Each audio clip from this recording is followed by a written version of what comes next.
Hello everyone and welcome back to my channel. Today we are going to learn about two things, if you haven't noticed from the title. And to put it in 2 words, sword and shield. I lied, that was 3 words. Still doesn't change the fact that we will be learning about this weapon. So let's first start off with what is the sword and shield. The sword and shield was, is, and still is the starter weapon for all of Monster Hunter. If the phrase basics of basics was a weapon, it would be the sword and shield. It is one of the easiest weapons to learn in this game, unlike some other sword and shield, and has all of the characteristics that would meet your playstyle. Probably. I mean, let's just take a look. It's got a sword to deal slashing damage to cut off tails, and then it's got a shield that can not only block, but also deal blunt damage like a hammer, except it's less powerful, of course, because everything's gotta balance out. Look. Pretty, isn't it? Perfectly balanced, as all things should be. It's still strong enough to knock back the monsters and stun them for a couple seconds, and that's always helpful. It's a fast attacking weapon for those who don't like being slow, and it's also one of the fastest sheathing and unsheathing weapon animations so that you can use your items. But hold on, that's not even the best part. With the sword and shield, you can also use your items while it's unsheathed, and all you gotta do is hold the guard button and then use your item. It's nothing special really. And because of this unique feature for the sword and shield, this weapon can also be utilized as a pretty good support. That's if you have the wide range skill. Wide range will make your items affect nearby allies, and the higher the level, the higher the item efficiency, and the wider the range. Anyways, we can talk about the rest of the skills later. I'm sure you're here to learn how to use the weapon itself. And I also sound like I'm advertising the sword and shield like some new product. Are you tired of not hitting anything because your attacks are too slow? And when you think you're about to hit the monster, you don't? Do you want to use your items but you can't because the sheathing animation is just too slow? Do you want more combo varieties into your weapon skill set? Do you like to block attacks and do a lot of damage when there's an opening? Don't you just hate it whenever the monster goes away from you and you have to go through a long sheathing animation just to get over to him? Are you tired of this happening? Or maybe you're tired of this happening? Well, let me introduce you to the sword and the shield. Now you can just claw into the monster with your weapon drawn since it likes to move around like a good luck trying to shake me off. This weapon's got fast sheathing animation, so now you can use your items even faster. What's that? The monster is too far away from attack range? Well, not to worry, I have a leaping attack. So what are you waiting for? Switch over to the sword and shield now. Make your life so much easier. Just for only $499.99. Batteries not included. So without further delay, here are some basic combos and some other combos that I use during hunts. So first up here we got the basic normal combo. It's just only 3 simple attacks. And here we got the spiral slash where you can redirect your aim wherever you want to strike. Next up is another basic but stronger combo using the other attack button.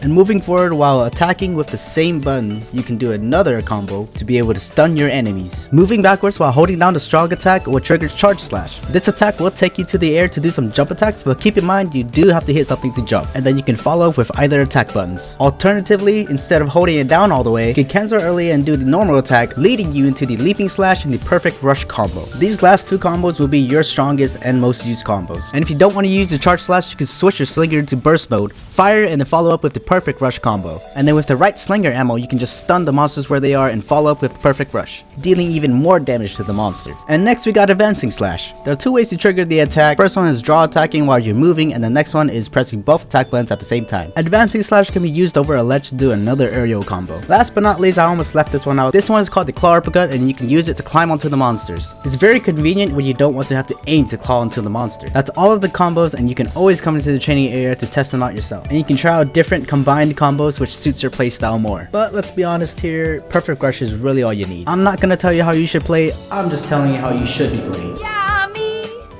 I told you we'd go over the skills later, and now is later. Yeah, that makes sense. Like I said earlier, you can become a godly support, or if you prefer, you could just be a DPS monster. It's all up to you. You can be both if you want.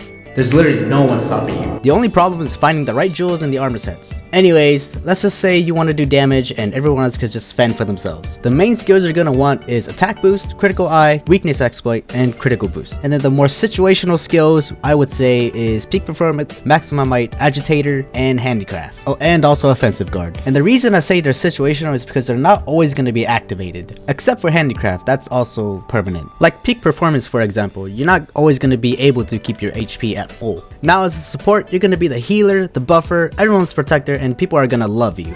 But that's not going to be as easy as it sounds. Now you're going to want to have a bunch of potions and materials stacked to craft on the go during the fight in case you run out. And on top of that, you'll also have to keep an eye out for your fellow hunters' HP and statuses so you can heal or cure them with whatever they might have. It sounds like a lot of work and boring to some, but I mean it's better than failing the quest because everyone fainted. But aside from that, the main skills that you're going to want to have is wide range, obviously, mushroom mancer, speed eating, free meal, and stun resistance. And if you still have some free spaces, you can add in weakness exploit, divine blessing, and part breaker, along with other DPS skills that you still have. I personally like to do a mix of both. You can see on the screen here all my skills, and I know that some are missing and some are irrelevant, but I'm just too unlucky with the decorations that I get from the quests, so I gotta work with what I got. Don't judge. And since you can block and you have a shield, you can also have the guard skill if you want to. Guard is not a need unless you plan to be tanky as well. And with the Aragon skill, you can block unblockable attacks as well. And you can find out which monsters' attacks you can block yourself. Anyways, I think that's enough information to at least get you started on a sword and shield. And with enough hours into the weapon, your gameplay should look a little bit like this. Look at you thinking you could attack me. I have a shield, Goofy. And for my next trick, I like to call this Chicken Little because this guy is falling. Get it? Because the sky is falling and sounds like this guy. Alright, buddy, I'm getting sick and tired of that tail. So I hope you don't mind if I just... How's your doing business, Peter? Just you wait till you stop attacking me and I'm out of this blocking position. Just you wait. Whoa, don't you go to sleep yet. Haven't you heard of this new weapon called a sword and shield? Only for $4.99? Batteries not included. Sir, I'm gonna have to ask you to stand still so I can cut off your tail. Yes, that was exactly where I was aiming for. You know what they always say, the bigger they are, the bigger they fall. Look at this dummy stuck in the trap. Here, let me help you out. I just gotta cut some of these vines and then you'll be... Oh no, he died. Alright, you flying balloon thing, it's time you get down to the ground and fight me like a real man. Here, I'll even help you get down. What did I say about being in the sky, huh? What did I say? Get down. This guy just never learns his lesson, does he? When will you learn? When will you learn that your actions have consequences? Oh, look, there he goes again. Alright, buddy, I know you like flying and you just flew up into the sky, but I'm gonna have to take you down. Well, if it is the actions of your consequences. Maybe you should try the sword and shield out for only $4.99. Batteries not...